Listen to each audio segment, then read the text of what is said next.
Oke, ini bukan video unboxing, ini video tentang gue nyeritain gimana pengalaman gue make salah satu Converse yang menurut gue paling brilian yang pernah ada.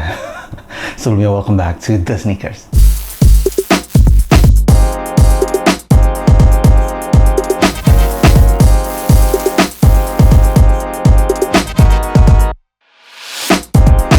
Guys, gimana puasanya? Semoga teman-teman yang berpuasa menjalankannya dengan sangat amat baik. Ya gini, kalau syuting pagi-pagi, ini bulan puasa, biasanya gue pagi ngopi dulu, tapi ya karena nggak ngopi, rasanya masih kayak gitu. Belum jejak, tapi nggak apa-apa. Hari ini gue bakal ngomongin satu sepatu yang menurut gue brandnya udah temen-temen tadi gue udah sebut, Converse. Ya biasanya kita Converse taunya yang sepatu canvas gitu ya, Chuck 70s gitu ya. Tapi ini gue mau ngomongin tentang one of my current favorite Converse sih. Menurut gue sempat underestimate-nya begitu gue coba di kaki, selesai. Apa itu? Ini dia sepatunya. Ini adalah Converse CX Fly Ease ya.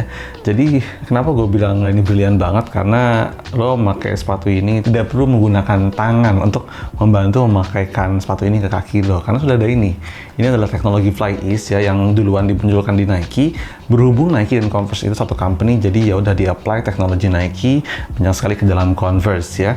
Dan platform yang dipakai di sini adalah Converse CX, di mana Converse CX itu adalah salah satu Converse ternyaman menurut gua, yang diukur dengan midsole, outsole, dan insole-nya yang luar biasa nyaman sekali, empuk ya. Ini sangat empuk. Ini kalau ditekan tuh rada ambles ke dalamnya, rada jauh gitu ya. Tapi density-nya tepat. Kemudian teman-teman bisa lihat sendiri ya, di beberapa CX version sebelumnya pun outsole seperti ini, midsole-nya transparan, kemudian ada foam orange-nya. Nah ini foam CX yang luar biasa nyamannya, plus Fly Ease ya. Jadi kenyamanan dari platform CS digabungkan dengan teknologi Fly Ease itu gokil banget sih. Kenapa gokil banget? Karena sepatu ini menurut gua sangat mindful sekali untuk memikirkan orang-orang yang kesulitan memakai sepatu juga. Contohnya untuk teman-teman yang dengan disabilitas, untuk difabel, itu pasti akan mudah memakai sepatu ini, karena bener-bener lo tinggal masukin kaki lo ya, dan ini fit perfectly. Biasanya kalau misalnya masukin kaki ke dalam sepatu tuh kan nggak langsung slep gitu ya, jadi kayak susah. Ini kagak men, ini masuk-masuk aja kaki lo, beres, udah, nggak ada urusan apa-apa gitu, nggak mencong-mencong, nggak nyangkut-nyangkut gitu, nggak langsung aja masuk. Terus talinya di sini buat apa ya, selain untuk mengencangkan? Menurut gue talinya di sini pun fungsinya udah nggak begitu untuk kayak ngencengin sepatu ya. Jadi karena seluruhan sepatu ini tuh ditopang dari satu shape sepatu ini, jadi bukan dari talinya.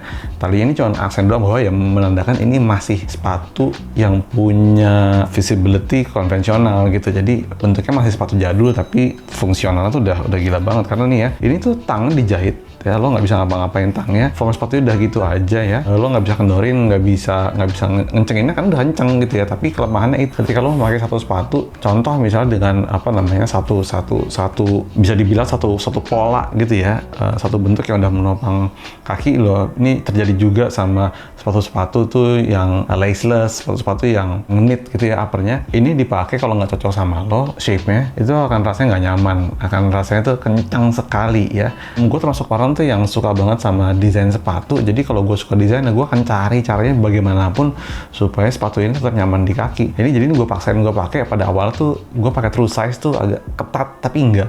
Begitu gue pakai ini seminggu, dua minggu tuh udah kotor men. Ini kalau lihat dalamnya tuh kotor ya, kotor. Itu akhirnya break in artinya sepatu ini menyesuaikan ke shape kaki lo, nggak yang tetap shape awal dia, tapi dia menyesuaikan dengan shape kaki lo. Karena ini juga dia pakai kanvas yang cukup lembut, di dalamnya itu pakai neopren bahkan ya. Begitu gue perhatiin, dia tuh jadi elastik, punya capability untuk mengingat atau mengikuti bentuk kaki lo gitu. Begitu pula di insole-nya yang cukup empuk ini gitu ya. Jadi lo seakan-akan kayak ada di, lo tau gak sih memory foam gitu ya, kayak gitu ya.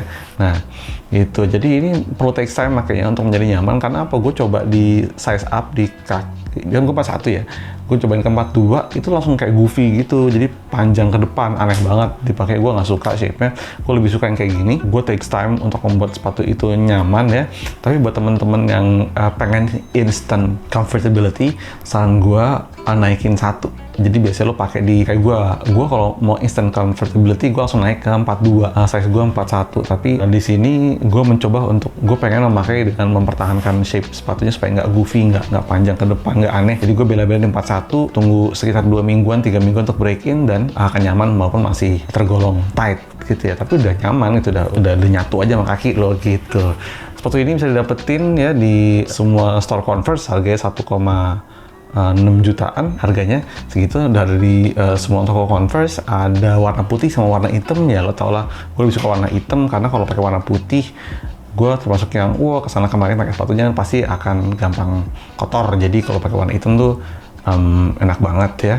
Uppernya gue saking gue semangat ngejelasin fungsinya, gue sampai lupa ngejelasin uppernya. Oke, ini biasa masih kayak mencoba untuk ngasih kesan vulcanizingnya Converse, tapi sepatu ini bukan sepatu vulcanizing sama sekali. Ini pakai canvas, dia pakai semacam hyperfuse di bagian toe-nya dan di bagian eyelets-nya untuk nunjukin kesan modern. Dia pakai neopren untuk bagian lining dalamnya.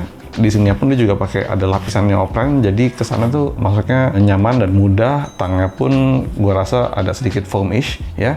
Dan ini bagian karet di belakang adalah untuk memudahkan kalian untuk masukin kaki ke dalam sepatunya, kelihatan kan? Tuh. Jadi gitu aja ya. Ini termasuk general release, jadi dimanapun ada, nggak limited sama sekali, gampang didapetin. Bahkan menurut gue ini lebih wearable daripada Nike Fly Ease lainnya, karena di Nike itu ada Air Max 90 Fly Ease, ada banyak banget deh Fly Ease-nya. Ini termasuk Fly Ease yang paling wearable, mudah dipadupadankan dengan outfit apapun ya. Bagian tungkai belakangnya gue pikir akan ganggu, tapi ternyata nggak ganggu sama sekali ya. Dan itu bikin nggak ganggu sih, lo pakai celana apapun masih masuk aja ya. So gitu aja dari gue ya. Kira-kira menurut kalian bagaimana sepatu ini? Is it worth the cup atau enggak? Menurut gue ini sangat amat worth sekali untuk dibeli ya. Gokil. Gue juga udah sempat nge-giveaway sepatunya dan ramai banget yang ikutan, dan sekarang baru sempat nge-review, dan inilah dia Converse CX Fly Ease ya.